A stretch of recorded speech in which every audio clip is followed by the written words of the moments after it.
Comic-Con. I wanted to come to this so badly my entire life, and here we are. Yay! How's it treating you so far?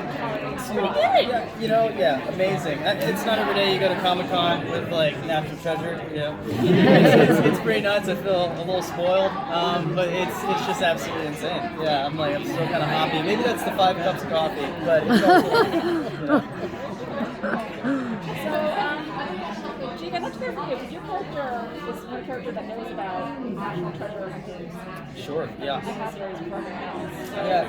what was it like, how did you prepare for that character, sort of being the one that comes in with all the knowledge? Yeah, so, I feel very lucky to play Liam Sudusky.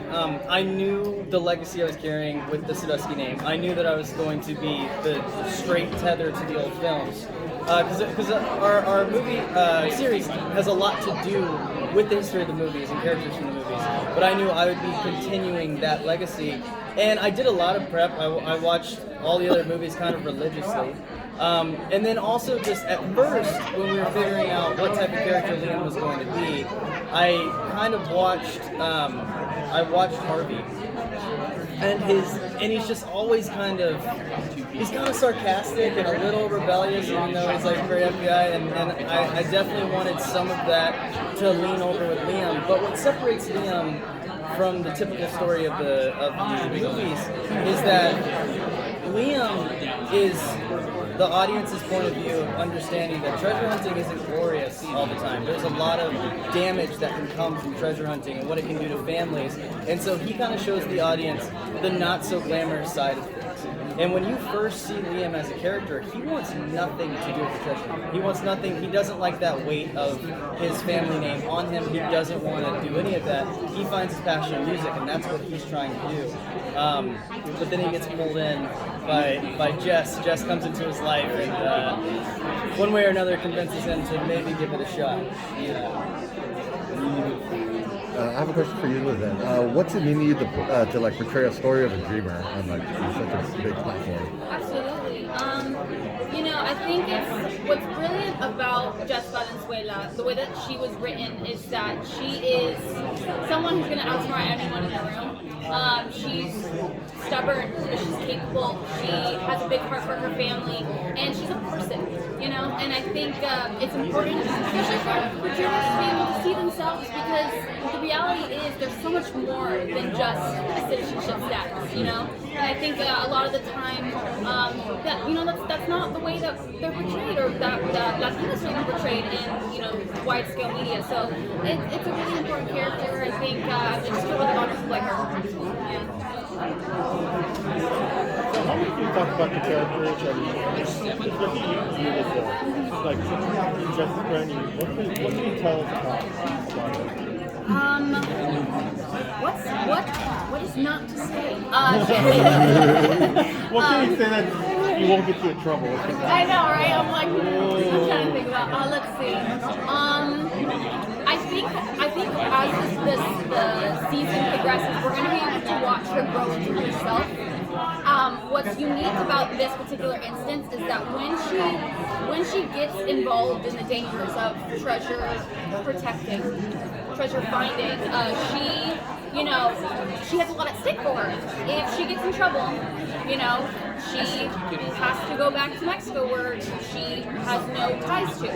She came over as a baby, and to her, she feels like she's an American citizen. She is, in her heart. And so I think as the season progresses, we're gonna watch and understand that she's willing to put it all at stake because she feels that she needs to find the truth about her family. Because she also comes from a line of treasure hunters as well, and part of that self-discovery is about learning, what's important to her and what she's willing to do. Such a good answer. Just like, wow.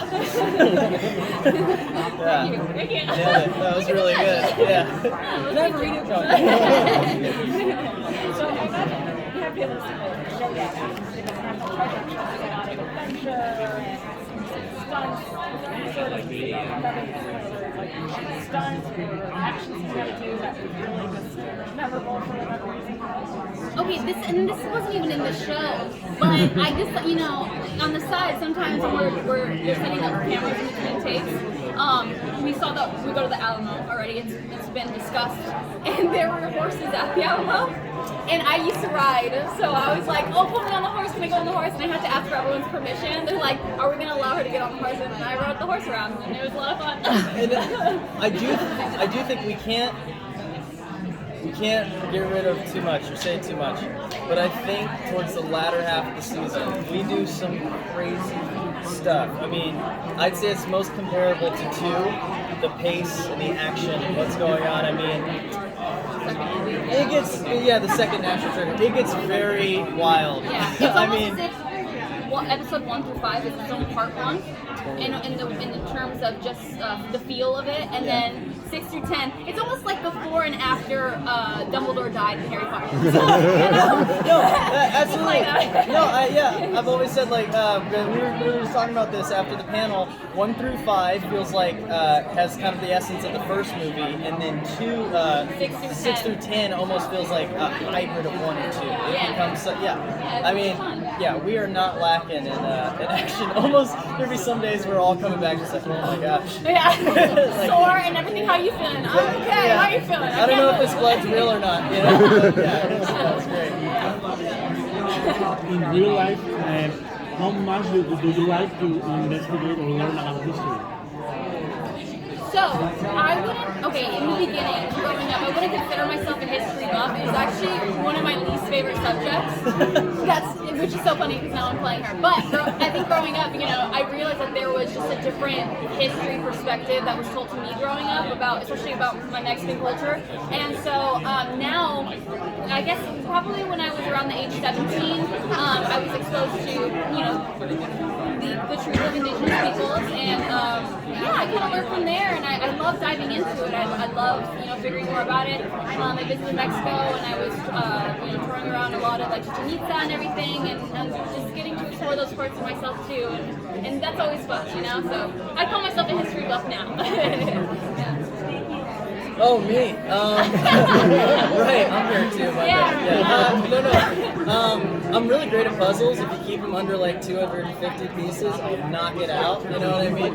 I'm a huge gamer. I've always been a huge gamer, and I've always been drawn to puzzle games specifically. And I'd say that's as far as my like puzzle solving abilities go. But I always leave that to her. Liam plays the guitar. She solves the puzzles. But in real life, though, I don't know how good I do, to be honest. fair, So it's a pleasure to play somebody who knows how to do that on screen. Thank you guys so much. Love you guys. All right. Can't leave without the mic.